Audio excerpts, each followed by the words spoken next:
اہم چیز میں جو بیان کرنا چاہتا ہوں وہ یہ دو باتیں، ان میں ایک امام اعظم امام بخاری کا مذہب فقہی کیا تھا، بہت اہم چیز ہے، ان کا فقہی مذہب کیا تھا، اور ان کے جو تراجم الابواب ہیں ان کی حقیقت کیا ہے، یہ علمی بحث ایک یہ، اور اس کے بعد اگلا نقطہ ہوگا کہ امام بخاری نے امام اعظم و ابو حنیفہ کے اتنے بلند مقام کے باوجود صحیح بخاری میں ان سے روایت کیوں نہیں کیا، ان کی روایات کو صحیح بخاری میں کیوں نہیں لیا۔ اب یہ دو نقطے اب آگے ہم بیان کر رہے ہیں، پھر ہم انشاءاللہ صحیح بخاری کی کتاب بدء الوحی سے شروع کر دیں گے، اور یہ دو اہم ہیں اہل علم کے لیے۔ جہاں تک امام بخاری کے فقہی مذہب کا تعلق ہے، اس پر تین اقوال ہیں۔ بعض علماء کا کہنا یہ ہے کہ وہ شافعی المذہب تھے۔ امام تاج الدین سبکی الشافعی جیسے علماء نے ان کو شافعی المذہب میں شامل کیا، اور ان کا نام طبقات الشافعیہ کی کتاب میں لکھا ہے۔ یہ ایک قول ہے، میں باقی نام چھوڑ رہا ہوں، بس ایک ایک کوٹ کر رہا ہوں۔ اس کے برعکس امام ابن القیم نے اعلام الموقعین میں، اور اسی طرح بہت سے اور محدثین نے امام بخاری کو حنبلی المذہب بھی لکھا ہے کہ وہ حنبلی تھے۔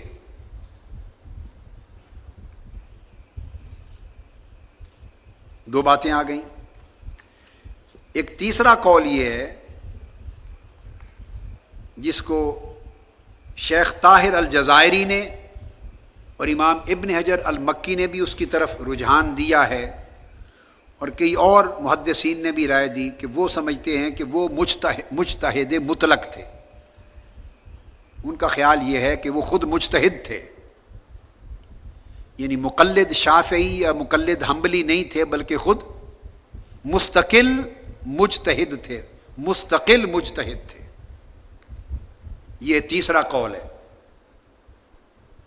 میں نے ان تمام اقوال کو بھی دیکھا، اور پوری صحیح بخاری کو ایک بار نہیں، الحمدللہ تعالی دیگر کتب کے علاوہ حدیث اول سے حدیث آخر تک کئی بار اس طرح پڑھا جیسے قرآن مجید کی تلاوت کرتے ہیں،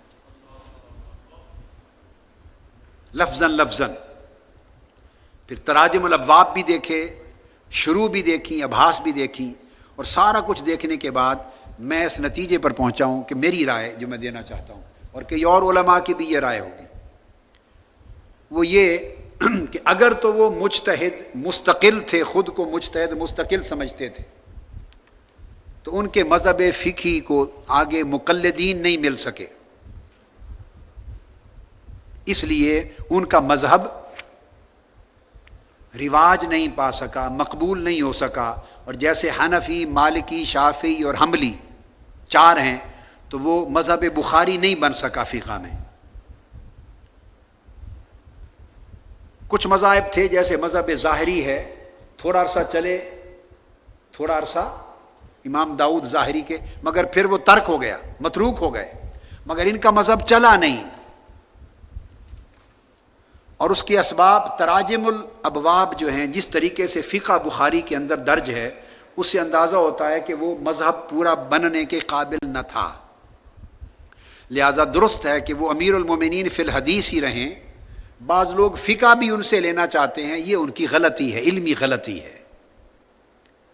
تو واقعہ یہ ہے کہ وہ درجہ اجتہاد پر تھے، میری رائے یہ، وہ مجتہد تھے،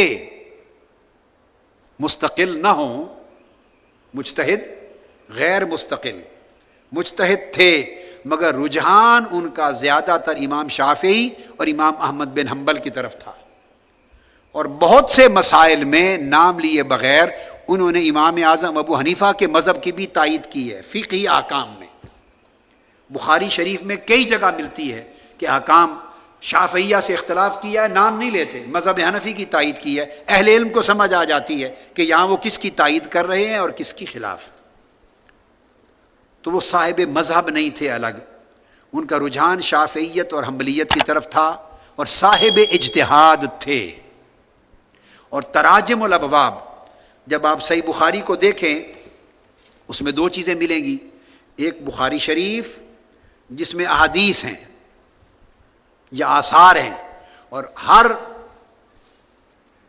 مقام پر ایک کتاب کے بعد ابواب ملتے ہیں جو ابواب کے عنوان قائم کیے ہیں، عنوان، اور آپ نے ہر جگہ عنوان باب کے عنوان کے ساتھ کہیں قرآن مجید کی بعض آیات کے جز دیے ہیں، کہیں صحابہ یا تابعین کے کچھ اقوال دیے ہیں، کہیں زیادہ آیات دی ہیں، کہیں اقوال دیے ہیں، کہیں سند کے بغیر حضور علیہ السلام کی کسی حدیث کا ایک جز بیان کیا ہے۔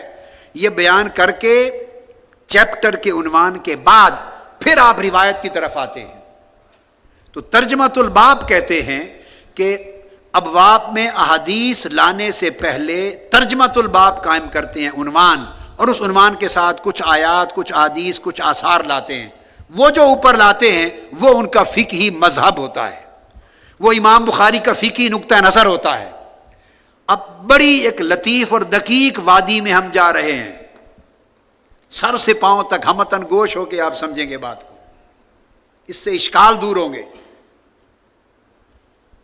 اور میں ایک بات شروع میں کہہ دینا چاہتا ہوں بغیر کسی، اس لیے کہ اہل علم اس قسم کی بات کرنے اور سننے کے عادی ہیں، اہل علم کو معلوم ہے کہ یہ بات ہوتی ہے۔ آپ کو سمجھانا چاہتا ہوں کہ یہ بات اس زمانے سے آج تک علم کی تنقیح ہی نہیں ہو سکتی اگر یہ باتیں اس انداز سے نہ کی جائیں، اور علم آگے نہیں بڑھ سکتا، پھر تو صرف نقالی اور جگالی رہ سکتی ہے۔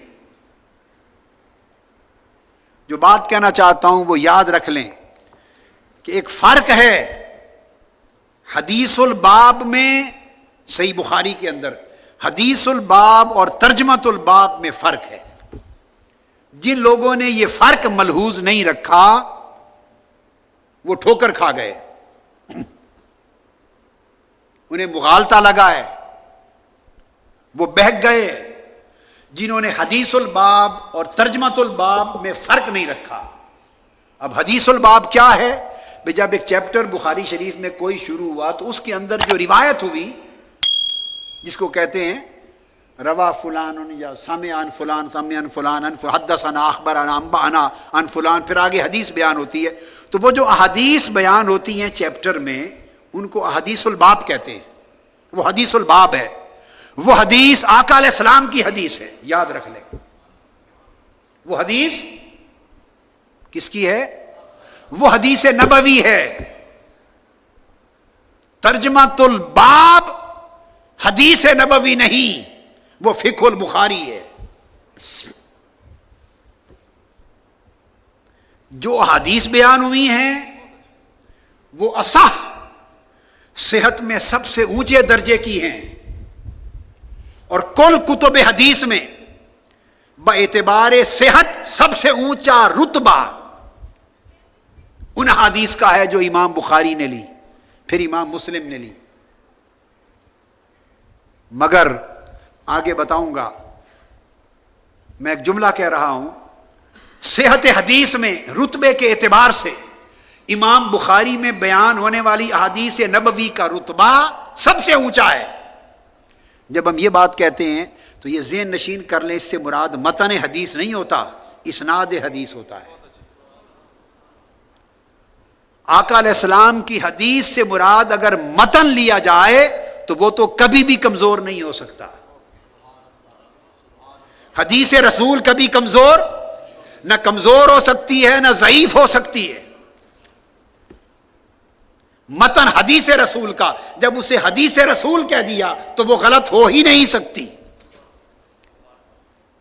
پھر ہم جب قول کرتے ہیں یہ صحیح ہے، یہ صحیح نہیں ہے، یہ ضعیف ہے یا یہ موضوع ہے، تو اس قول کا مطلب کیا؟ میں علم حدیث، اصول حدیث، مصطلحات حدیث اور فن حدیث کی ایک پختہ بات جو قیامت تک کوئی صاحب علم جس کو رد نہ کر سکے، وہ بات بتا رہا ہوں۔ جب ہم حدیث کے باب میں صحت اور عدم صحت کا حکم کرتے ہیں، قول دیتے ہیں، اس کا اشارہ متن حدیث کی طرف نہیں ہوتا، صرف اور صرف اس کا اشارہ سند حدیث کی طرف ہوتا ہے۔ یہ بات آپ سب بہت ایک باریک بات ہے۔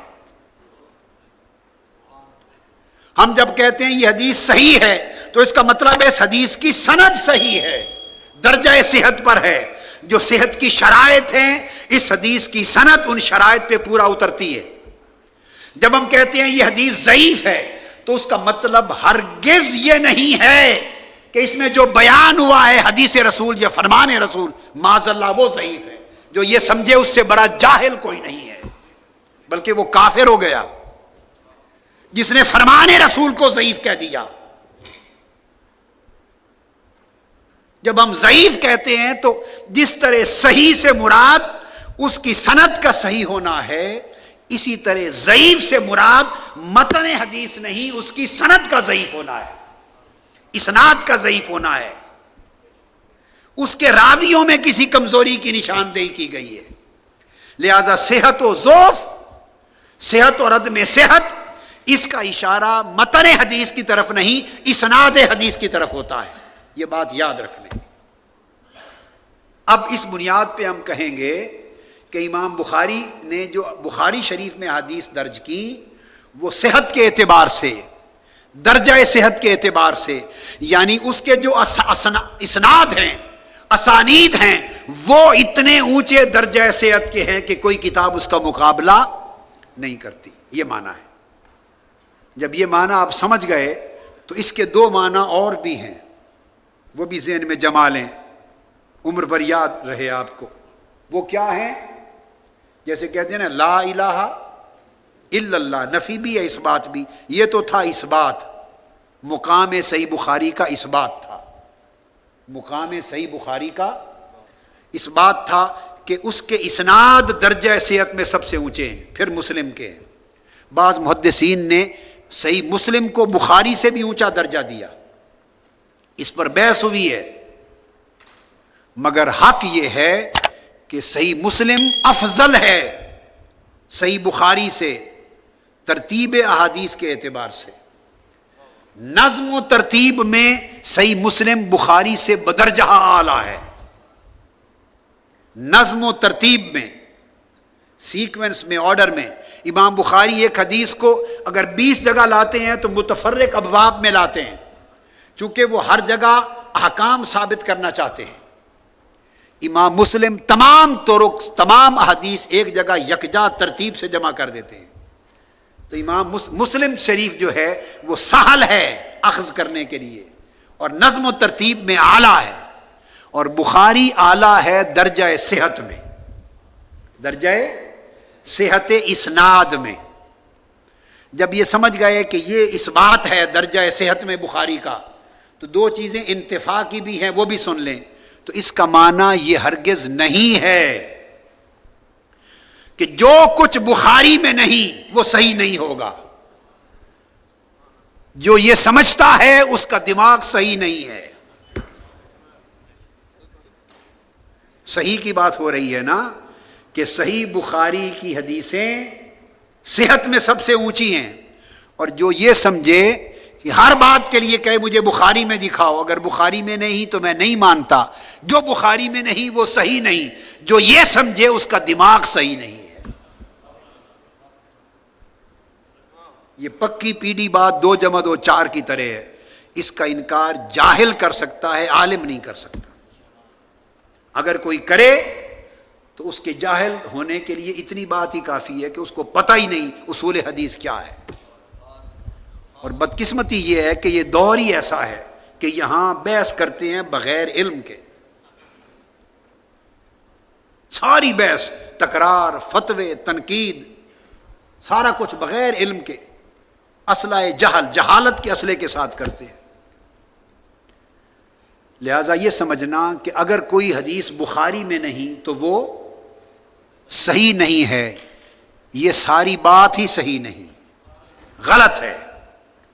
بخاری سے باہر بھی احادیث صحیح موجود ہیں، یہ میں آپ کو سمجھاؤں گا، یہ نکتہ بتاؤں گا میں۔